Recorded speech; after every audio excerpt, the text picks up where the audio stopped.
Hello mga kami! So for today's mini vlog, ipapakita ko sa inyo mga kami yung ating table setup for Passover and also for Shabbat. So, lahat ng aking gamit mga kami is gold. So, ginagamit ko lang talaga ito mga kami tuwing Passover dito sa Israel. Kaya after Passover, nakatago ang lahat ng mga ito mga kami dahil nga special yung ating Shabbat at Passover. Kaya extra special din yung ating table setup. So ayan, ako lang yung nag-design nito mga kami. So ayan yung ating spoon, fork and knife, and then yung ating table napkin na talagang golden yung design, and yung ating plate, at ito yung ating napakagandang wine glass at saka yung glass natin.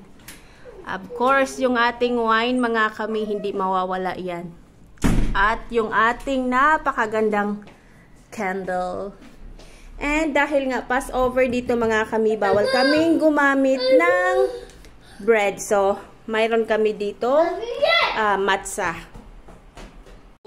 Sobrang ganda rin ng ating flower na nabili mga kami. Ayan, mayroon tayong pa flowers for today. So, diba? Special talaga yung ating table dahil nga sa Passover.